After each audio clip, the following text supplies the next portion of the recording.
ABC, it's Ron. Thanks for stopping by. Hope everybody's doing well. I'm hanging in there, man. You know, as best as I can, I'm hanging in there. Alright, I got some albums to show, a few 45s, and yeah, I've been going out. You know, I've been digging. I've had a lot of time, so I'm digging. And it's pretty dry out there, really. There's stuff to be had, but it's like either it's beat, I already have it, or it's way overpriced. And speaking of overpriced, I went into a store the other day, and in the last couple of years I've noticed this place doing a lot of price gouging. And they have multiple people that do their pricing, and they have multiple stores. So I went in there and they had this Buffalo Springfield album, the first one, and it was the common one with For What It's Worth on it. And it was just beat to hell. I mean, the cover was all split. You could actually open it up like a gatefold. And it was super worn, writing on the cover, tape on the cover, just piss poor condition. The vinyl looked like it had been, you know, just played for like 50 years straight, thrown into the street, and then went to the store, is what it looked like. But so anyway, I was in shock. So I called the clerk over and I told her, hey, this is getting ridiculous. You need to start evaluating who's doing your pricing, because I'm seeing a lot of overpriced garbage here. And so strangely enough, I went back yesterday and it was no longer in the bins.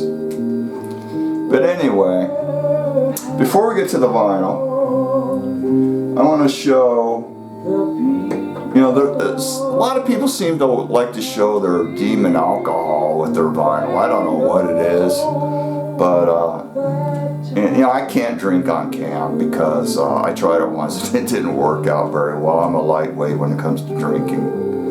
But anyway, I got some of this cinnamon flavored whiskey, Fireball Kentucky whiskey. This stuff is so good. So, you know, I don't drink it straight. You know, I put some in with Coke, but imagine Coke that's flavored with Hot Tamales candy or Red Hots, and that's what it tastes like. Smooth. I mean, it says Red Hot on the label, but it's not Red Hot, but 66 proof. I guess that kind of coincides with Fireball Demon Whiskey. Alright. Turntable. First album by Blood Rock, 1970. And I've been getting into this band. They're pretty damn good now. So I got a couple of albums by them now. And yeah, they were managed by Terry Knight, same guy that managed Grand Funk Railroad. This band was out of Texas and really, really good. So we're listening to fantastic piece of architecture on side 2 right now. And then a song that's going to follow it is Melvin Laid an Egg, and that is just killer. Alright. On with the vinyl. Miles Davis, Porgy and Bess. I'm not really a jazz type of guy, but if I see something that I like, I will definitely pick it up. And I found a really nice, excellent copy of this in mono. And it's on the 6i Columbia label. I just love that label. It is just classic. Favorite label of all time. So a lot of You know, some of the Miles Davis albums on 6i go for big bucks. This one, not as much, because it sold really well. I believe it was from 57 or 58, something like that. But really strong album. I really enjoyed it. Okay, first album by Lynn County. And they were out of Lynn County, Iowa. 1968 album on the Mercury label. Really cool cover. Gatefold. And kind of an eerie photo of them on the moon or some planet. And kind of ghostly images surrounding them.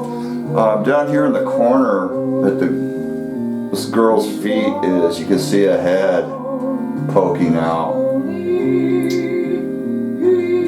The lettering was done by Rick Griffin.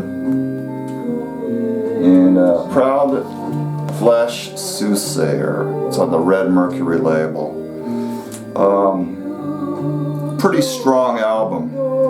And this one's got a hole drilled right through the center of the record, as a lot of them did. Some of them even have 2 holes drilled through there, so we got a sadist really went after that copy. But I like this album a lot. It's their best one.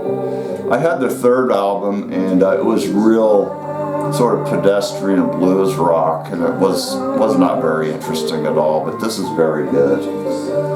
So yeah, I guess Mercury Records had a lot of faith into this band, because they gave them a $50,000 signing bonus, plus money to relocate from Chicago to California. And the album bombed.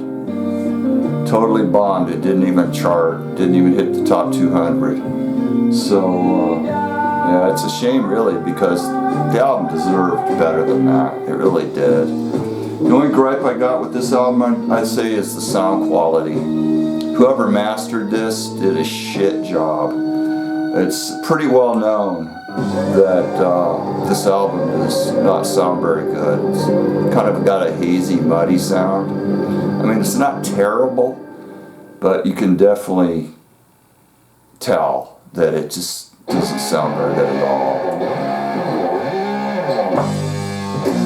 Alright, I got Quatrain, not Quatrain, Quatrain. And Quatrain is a short poem about 4 lines.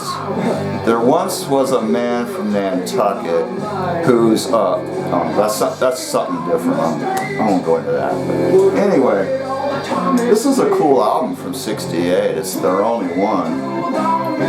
And I got a promotional copy. It's got promotional, not for sale, embossed stamp right here. And really strong, good album. Tetragrammaton label. And I got a white label promo copy of it. It sounded fantastic. West Coast Monarch pressing. So really good.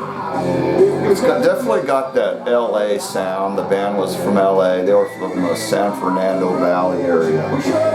And they did, all the writing and great guitar work on this album.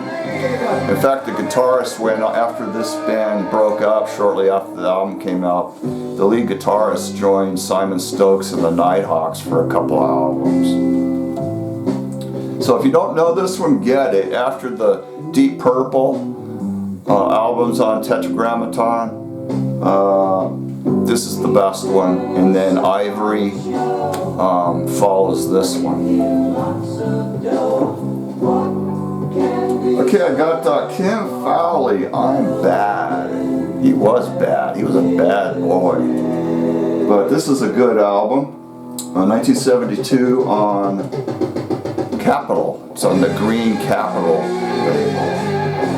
And really strong heavy rock album. I really like it. So definitely check into this one if you've not heard it.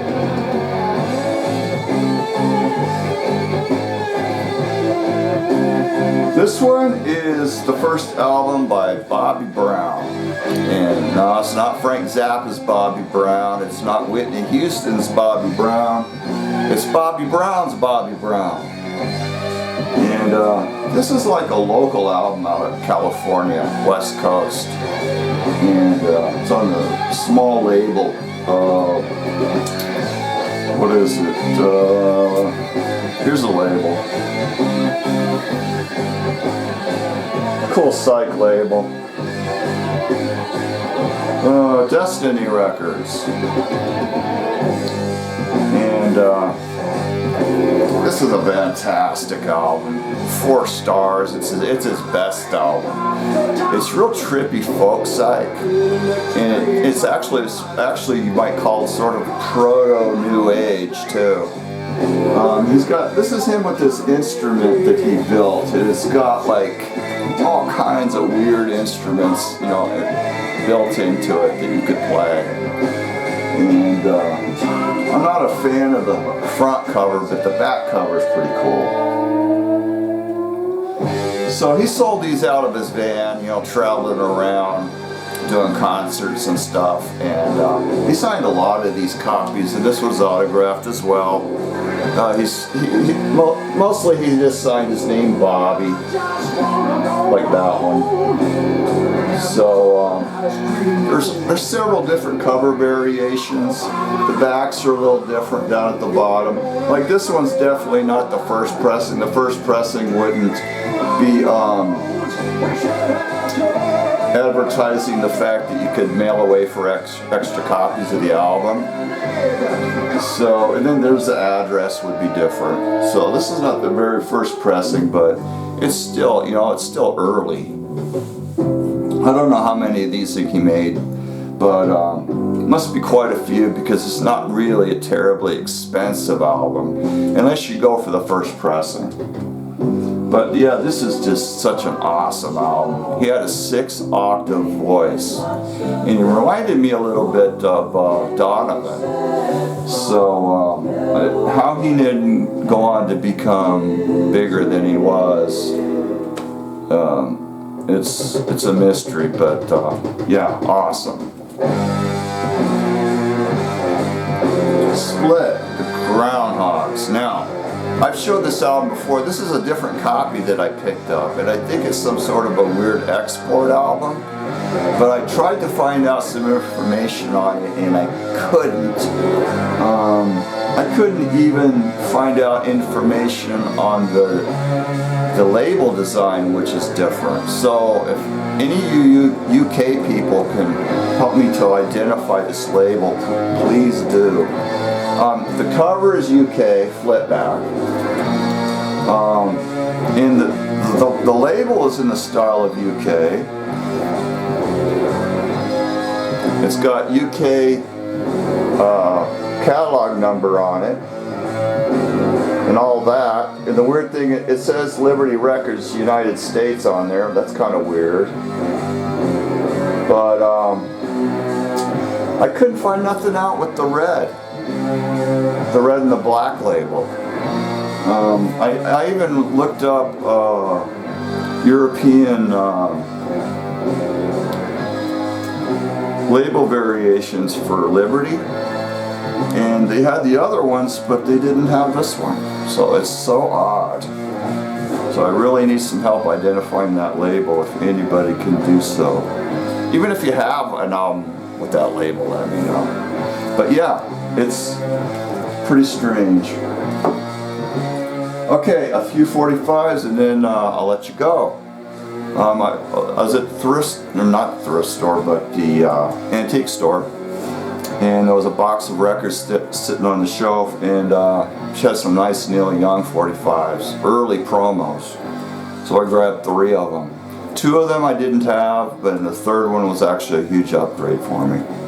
So I got Down by the River from October of 1969.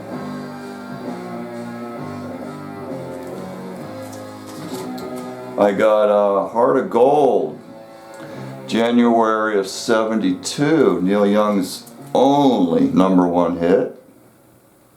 Mono and stereo versions. And the live version, Time Fades Away, from the live album. And The Last Trip to Tulsa, live non-album B-side that you could only get on this 45 originally. So very cool. That's a good song too. So this came out in November of '73. So I got all three of those, $10 a piece. Excellent condition on every one of them. $100 all day long for all three of them. So that's going to do it for the showing, and hopefully I'll get another video out before Christmas. We'll see. But I'll definitely make an effort, because I do have plenty more to show. So everybody take care, happy hunting, and catch you next time. Bye.